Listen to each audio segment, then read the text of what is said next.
before you drive, or I don't know, get a car, you should at least be able to drive the car. So yeah, I'm going to tell you how I got my license. It was pretty easy.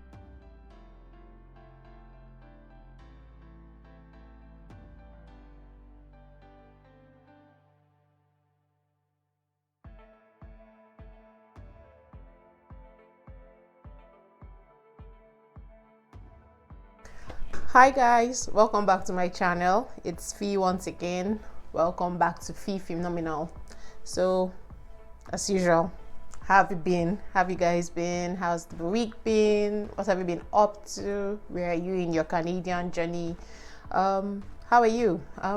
For me, I've been okay. It's been an okay week so far. Nothing stood out, nothing exceptional except for the sun. But yeah, it's been an okay summer so far. I've been having a good time so far. So let me know how you are, and welcome back to my channel. For the new viewers, thank you for clicking on this video. Please do well to hit the subscribe button, and for the old subscribers, thank you once again for remaining here. Thank you. Please hit the share and the like button. New or old subscribers, hit the share and the like button. So I got a car. Yeah, I did. After 1 year in Canada, I finally got my own car.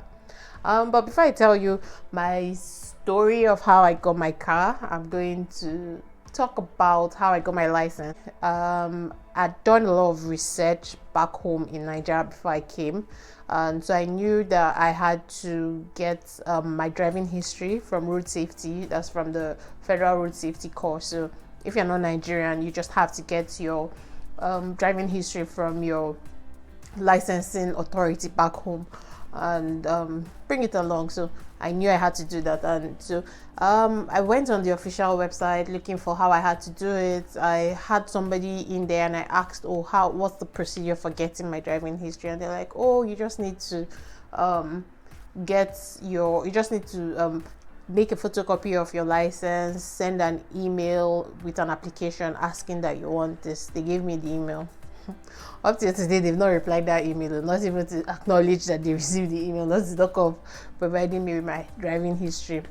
Anyway, when my date was getting close and I wasn't getting any response from them, I just went ahead and got in touch with somebody that works there, and he's like, oh yeah, just bring your a photocopy of your driver's license and also bring an application. So I did that and I took it to him. He didn't ask me for any money, but like when I was done, I just thanked him. I just gave him some cash, maybe 5k. I don't even think it was up to 5k. So I gave him some cash, and I had my driving history. I've driven in Nigeria with like the new license that had your biometrics and all of that, took your picture and all of that. I had 7 years of experience on that license, so I took that along with me. So that was pretty good driving history, like 7 years. And so when I got here, I would have loved to have started driving immediately, but like you guys know, the whole world went haywire like literally 2 weeks after I got here. And so like somebody that came in with me got his car almost immediately, so I could have done that, but like I just wasn't in the space mentally for that at that time, and so I didn't get a car, or I didn't work on getting my license until like about 5 months later. But what I did not do that would advise anybody coming after me to do would be to get a car and drive using their Nigerian license, or your license from back home, because like you're allowed to drive for 90 days using your foreign license, and so you're allowed to do that. So for those 90 days, which is 3 months, you can practice. You can do all the practice that needs to be done, and you can get used to driving within the city without necessarily having to go do a test, without necessarily owning a Canadian license. And so that was something that I wish I did. I would have gotten a lot more experience with that. But well, the whole world went crazy 2 weeks after I came in, and so I just didn't do it. I didn't get the opportunity to do it. But like that's something that I see a lot of people doing. They drive with their foreign license here for about 3 months, and by the time they're done with that, they're more confident and they have more skills driving. So with your foreign license, you can get a car, you can get insurance, and so you can use it to test the water basically. So back to my journey of how I got my license. And so I think about in August I decided to write my knowledge test. So in Alberta, to get a license, you first have to write a knowledge test.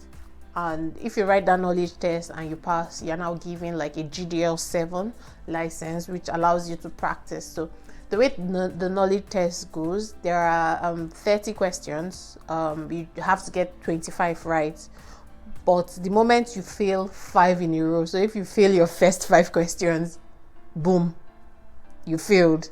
For me, I think I failed. No, I got up to 24 and then I failed a 5th one. And so, yeah, I had to go right all over again. And like, I was just sad, like, because like why it was just one. And so I had to write again. But the test cost I think about less than $30. I think it was about $23 or thereabouts. So that was what I paid for my first knowledge test.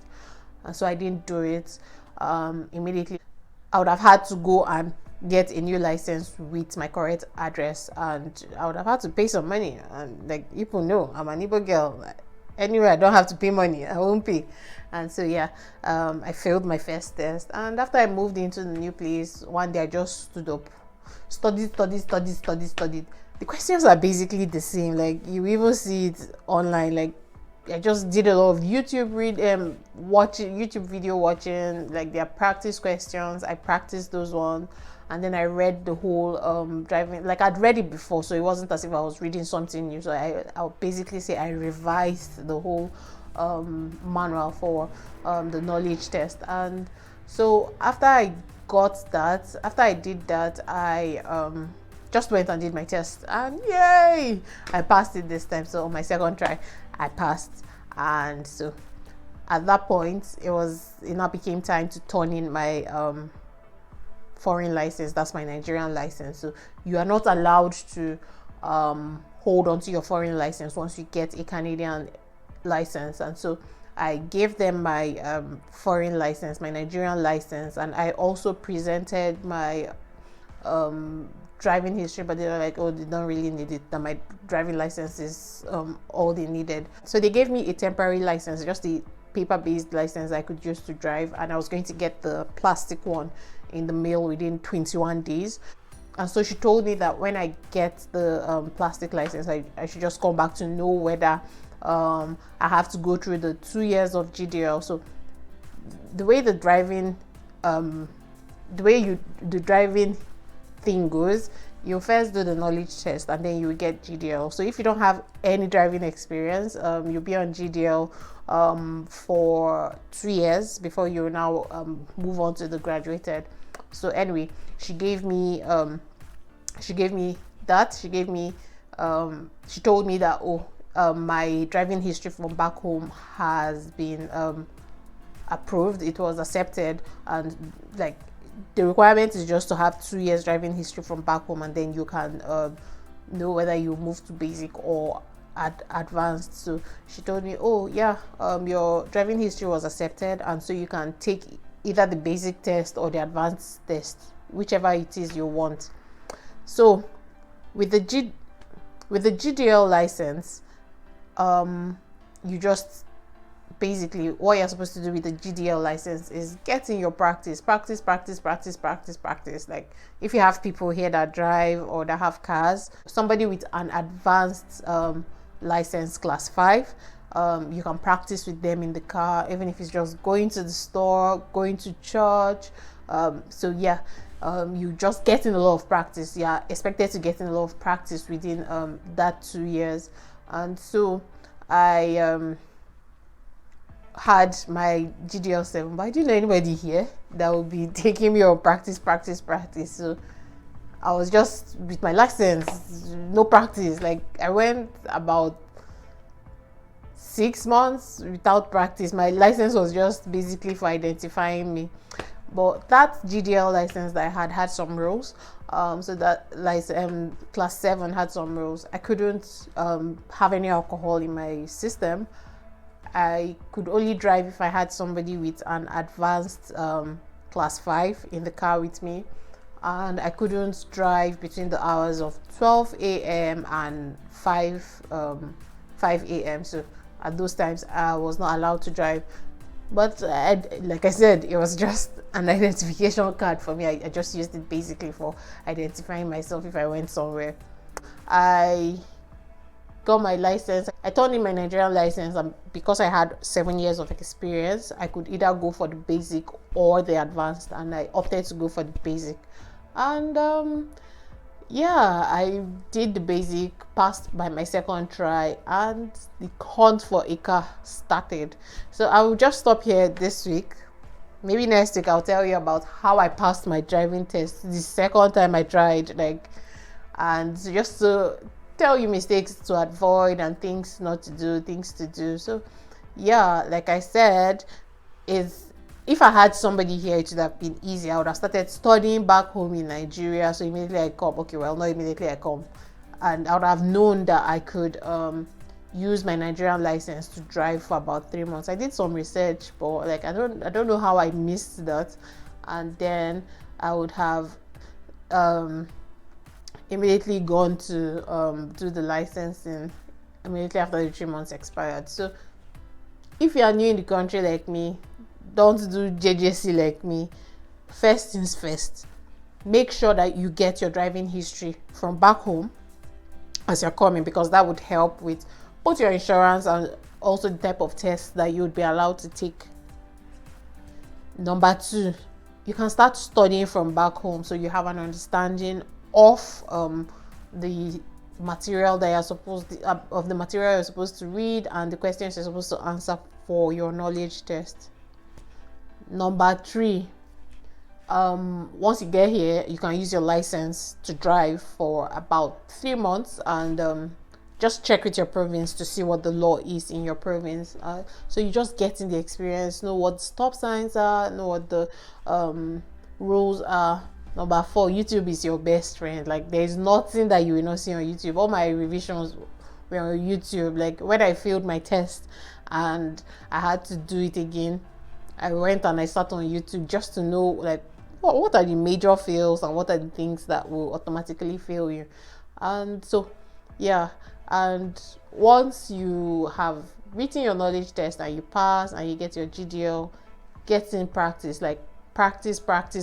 Even though you've been driving with your Nigerian license or your foreign license, just get in some practice before you eventually go to do either the basic or the advanced, whichever you are authorized to do. So yeah, these are just some of the tips I have from my experience with getting my driver's license.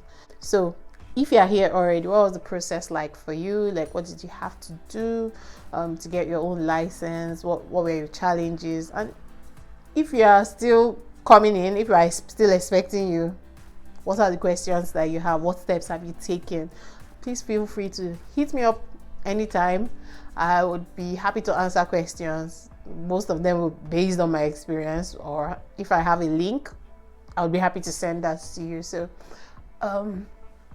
thanks once again for watching this video this week, and I hope to see you guys here back next week. Like I made a promise, I'm going to be regular every week. I'm going to find things to talk about. So if there are any questions that you have, or if there are any video that you would like me to make, please go ahead and leave a comment in the comment section. Just let me know what it is that you want me to talk about. Please don't forget to also like this video and also share. And if you haven't subscribed, what are you waiting for? Please go ahead to subscribe and just help us grow this channel, help the family grow bigger, and don't forget to share with your friends. Thanks once again for watching.